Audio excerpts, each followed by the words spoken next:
Hello, friends. This is your big brave boy, Kyle Romero, speaking, sending you a special transmission from my apartment. This is a little bonus episode. It's an interview that I did with two filmmakers. They are Diane Michelle and Luke Jaden. Diane is the director and writer of a short film called GOODNIGHT, which premiered this year at Fantastic Fest. It's really cool. We'll talk a little bit about it in the interview, but I think you guys would like it if you get a chance to go check it out online when it comes out. And then Luke is her partner, and he directed a feature film called Boo, which Diane co-wrote with him, and that's going to be coming out later this year, and it sounds like a really cool movie. I can't wait to check it out. So we had a good conversation. There's going to be more conversations like this forthcoming from other filmmakers that I've met here at Fantastic Fest, and I'm also going to be posting some reviews of some of the movies that I've seen here on our website. That's wearedeafafraid.com, so please go check those out when they go up. We'll put it up on all of our social pages once they're done. So I'm just gonna shut up now and kick it on over to our field correspondent, which is also me.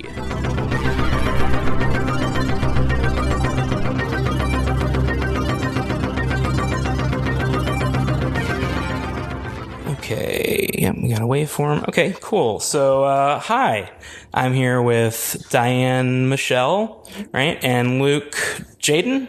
Cool. We're going to be talking about Diane's short that she wrote and directed called GOODNIGHT. So I just checked this out. They sent me a streaming link for it, and it rules. It's great. I really like it a lot. So I guess before we get into the short, just like tell me a little bit about your guys' backgrounds, where you come from, how'd you get into film? We'll start with you, Diane. Cool. So my backgrounds, I'm from Michigan, the Detroit area. I got into film based on Luke, basically. I've always been a film lover. I've always really loved all types of movie, probably because my dad really loved movies. But then Luke, we met while I was working in a cafe, and he was writing a script. Somehow we got to talking. We started dating, and then I came on to costume design one of his shorts. From there, we just started writing together. So we've written several screenplays together. And then when GOODNIGHT became a seed of an idea, Luke was like, you have to make this. It's amazing.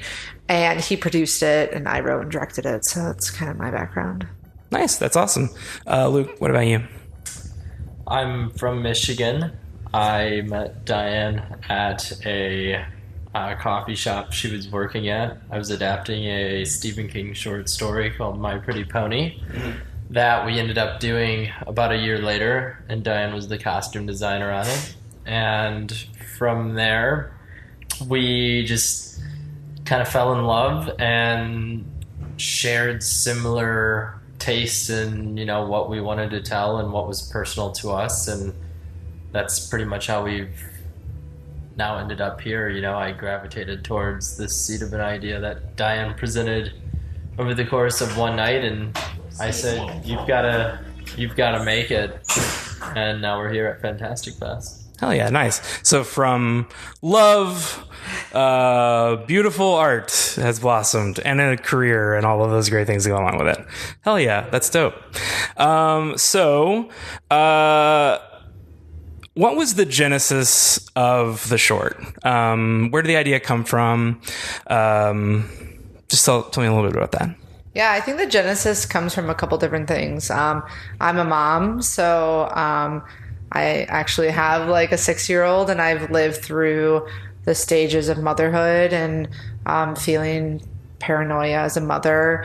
And every single night I put my daughter to sleep, and I'm kind of the person that does that. Luke and I have different roles in my daughter's life, but I'm the one who does that. So just that, living that out itself was definitely an influence, but also the things that I experienced at a young age also have an influence in the film as well. And I really believe in like writing stories that I can really connect with and relate with, because if I've been through it, I know how those characters feel, and I can really develop something that is genuine and authentic. So that's kind of, the filmmaking that I set out to do is something that I really can relate to. But it became something very,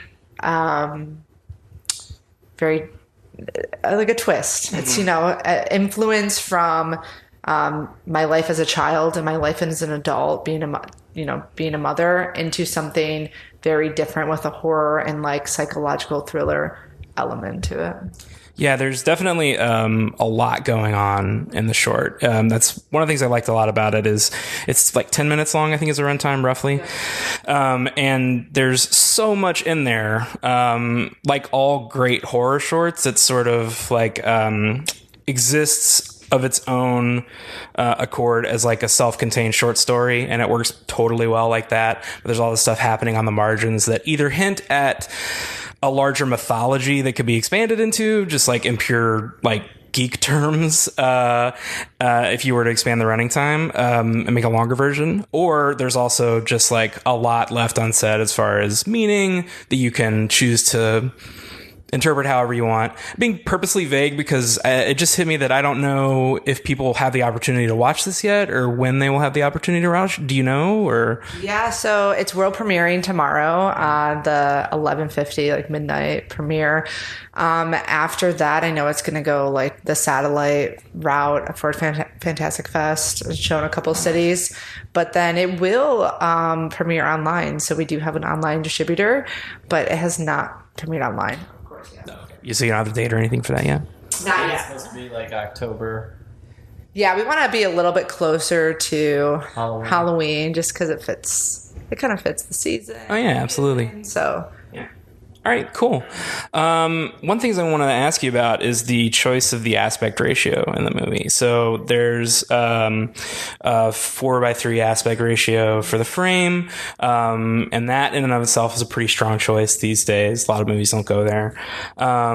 But there's also the rounded corners on the frame that I haven't seen a lot. I think maybe Ghost Story did something like that. I didn't actually see it, but I just remember. But maybe I'm making that up since I didn't actually see the movie. But I don't know if it has a rounded frame. I know it does have an interesting aspect. Yeah, it's 4:3, but squared. Okay. Well, It might be a little less rounded than what we went with, but yeah, in any case, we don't need to get into the finer details of... Finally, we'll crack the case of the exact geometry of the Ghost Story frame. That's what you tune in for. No, it's a bold choice, and I thought it was great. But what struck me about it is... I don't know. You seem like you're probably roughly around my age. I'm 32. But I read your director's note that you posted with the press stuff, and you talked a lot about having that sense of like you're watching a home video. And I read that, and I was like, well, when I was growing up, all my home videos were like camcorder, right? So it's got that sort of VHS quality to it. Yet even still, like this is more nostalgic than that. Why do you think that is? What's the thinking there? I think the thinking there is, I did want to go with something that was very nostalgic. Like this story, I want people to remember something that they went. I kind of want to pull out what you went through when maybe you were a child or younger. Also, this is a kind of a funny story, I guess. My sisters, so how I kind of got into like being fascinated with horror or like viewing it as a genre that like I felt was really powerful was because when I was in the 3rd grade, I watched The Exorcist. Oh my God. You and I had similar horror experiences in that case. Oh yeah, I was completely terrified. On top of that, my sister told me, my oldest sister told me, she's like, Diane, the more you believe in God, the more the devil wants to take over your soul. Oh Yeah, so ever since then, I slept with my mom in her bed, and like I was just like terrified of anything and everything. And so, kind of taking like that nostalgic feel of like a film that just stays with you forever. I think is one of the components, but the biggest component of why I wanted to go with that ratio. And I guess the rounded corners versus just a square was the rounded corners for me felt a little bit more soft, which is what I wanted to go for. And I did want it to feel like a home video, like you were watching your home video back and then seeing the horrifying elements that happened to you when you were a child. Yeah. Yeah, like maybe the thing where you don't remember it exactly as an adult, like the things that happened to you as a child, and you're viewing it. The literal filmed version of it's like, holy shit, I don't remember that happening. Exactly. Yeah, that totally works. Yeah, it reads that way. Definitely, it definitely puts you inside that, and it also feels claustrophobic in a way that I think helps the story. So talking about The Exorcist, that sort of leads me into what we talk a lot about on our shows is like, what scares you? Why do you find the things that you find scary? My two co-hosts that I do the show with aren't here, my buddies Steven and Emma, but they are the two hosts of the show that are scared of horror movies. Like, they're terrified of them. They don't have a lot of experience with them. I've been watching them my whole life. Like you, I watched like The Exorcist at a young age, and my mom would like sit down and watch X-Files episodes with me, and the early stuff is horrifying. But all that to say, it's been a really interesting process doing the show with them, because every week we'll watch a different movie and we'll kind of gauge their reaction to it. And I kept expecting like the supernatural stuff is really going to fuck them up. Like, we watched The Ring, we watched The Witch, just really generally pretty widely regarded as terrifying stuff, and they're fine with it. It's the slashers that affect them. So I'm curious, first of all, do you feel the same way, or is it the supernatural stuff that I know you mentioned earlier that the supernatural stuff is sort of, and based on your short, is sort of your interest, but as far as what like scares you, just slashers work on you at all? Or typically slashers aren't necessarily something that like scares me the most. People scare me, so for sure, like the element of like someone unexpectedly like doing something to you that's wrong, or like killing you, or like torturing you, like that scares me. More following you home more so than like a straight up slasher. But the thing that probably scares me the most, we were just talking about this, is like demons and like Satan and those type of things. Yes, I am with you 100%. Yeah, I don't exactly know why, because like I grew up in like a Catholic home, but like we weren't like staunch like Catholics, you know. We went to church on like holidays and stuff. Exact same experience. Yeah, and like after I got confirmed, like I didn't go to church for like 10 years. I don't know why, but like that, it scares me. I think just the whole idea of like some sort of evil in general, like overtaking my body and like forcing me to do or like say things. I think that's definitely an element of it. For me, even though again I had the same experience, like my family was not strictly Catholic. We stopped going pretty much right after I took communion for the first time. And even though that was my upbringing, it still like sticks with you. All of that tradition and all of that stuff stays with you. So I think there's that part of it. There's like this weird subtle psychological thing happening, but also to me it's the idea of like something very old, like incomprehensibly old, like as old as the universe, that just has existed and always will exist, that you just are like, well, this is completely unknowable, I don't know how to challenge this. Whereas like if somebody's chasing me, it's horrifying, but like I know how to deal with that. I run away or I fight them. One of those two, you know? Like, you could kill them somehow, but like, I don't know, if I think of 3 movies like off the top of my head, like Evil Dead, The Exorcist, and just blanked on the other one, but Rosemary's Baby was a big one I had heard. My favorite film of all time, but Rosemary, Evil Dead. What did I just say? Dolores Claiborne? No, I was thinking of like and The Conjuring, like oh yes, terrifying. Exorcist, Conjuring, and Evil Dead, like those three films, like are so scary to me, and like it's almost hard for me to rewatch them because they're just as scary now as they were the first time I watched them, even though I've watched them a billion times. But yeah, that type of I think it's because like there's not really anything you can do to like fight back. Yeah, you're fucked. You can hire you pay a priest, I guess, to come help you out, but in the experience of every single film I've ever watched, it doesn't work out. They can't do anything really. Luke, do you feel the same way? Is it the same kind of stuff with you, or? Yeah, I would feel that supernatural, evil, demonic possession, death. I think death is really haunting. I don't think we really think about it too often, so therefore when it does occur or happen throughout our lives, it's a turning point in that we see a completely different perspective that is enlightening but also haunting at the same time. Yeah, for sure. It's something that, I don't know. I feel like I watch a lot of horror movies, obviously. Like, I do a show about horror movies. I see a death happen on screen at least once a week. But in my real life, it's like not something that has been present a lot as far as personally.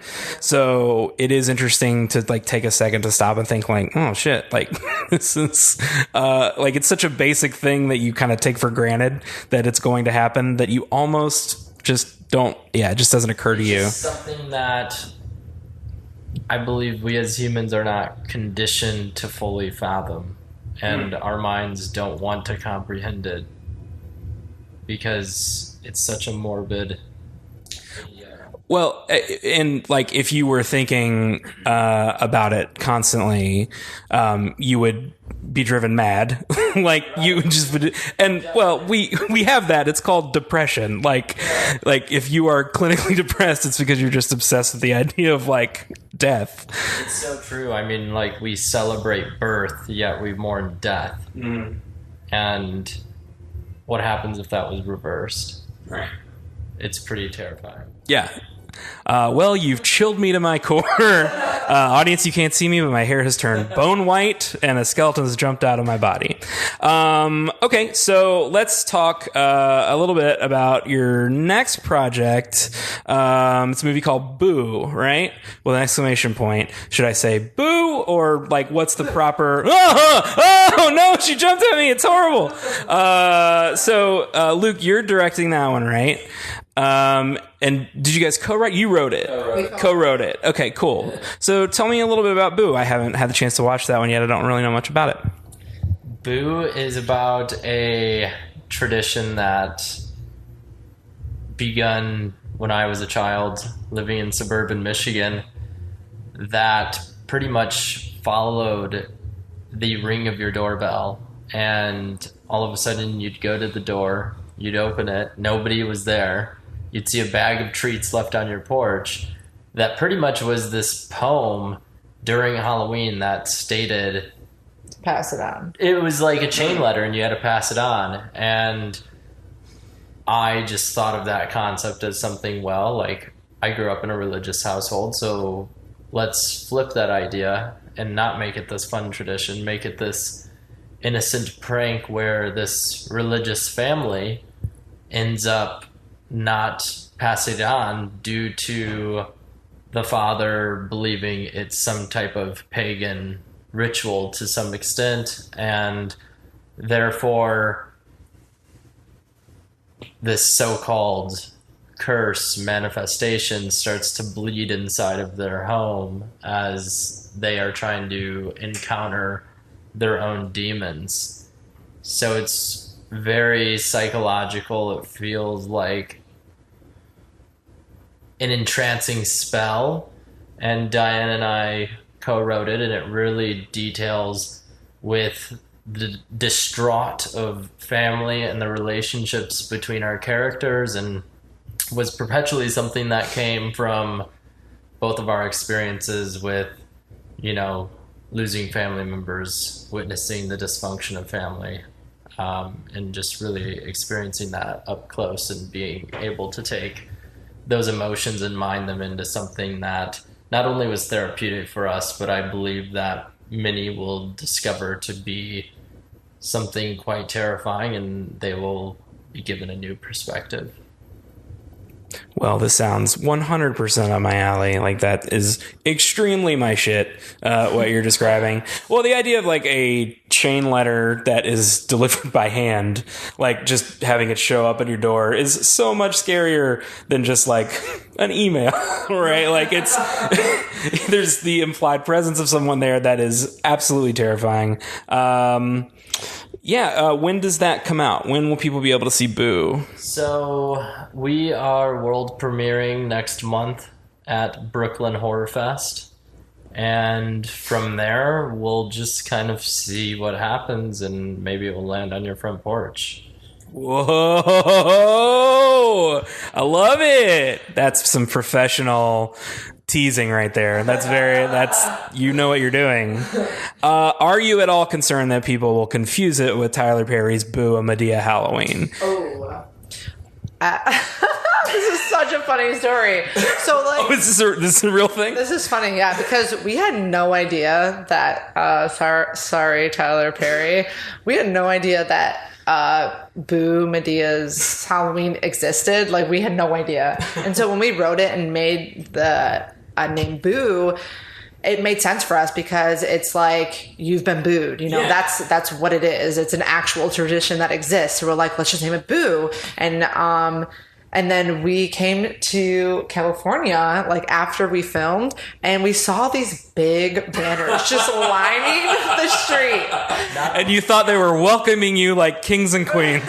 And it was like, Boo to Medea's Halloween. And we looked at each other, we're like, oh my God, is this a real thing? Does this title, like, actually? Because usually we do our due diligence, we research titles, we, like, make sure no one has the same title that they do, like... If it's a documentary, we're like, okay, like, whatever, it's a doc. Like, this is very different. But we didn't do that. We were just like, this makes so much sense that it has to be Boo. We definitely bounced a lot of titles back and forth, but nothing stuck like Boo did. Like, overall, it's definitely. And then, it's a great title. I think it's going to be fine. It was a goof question, but I didn't realize there'd be a real thing behind it. I love that you asked it because it's something where, like, we are single, solitary, like, it's just one word with an exclamation point, Boo.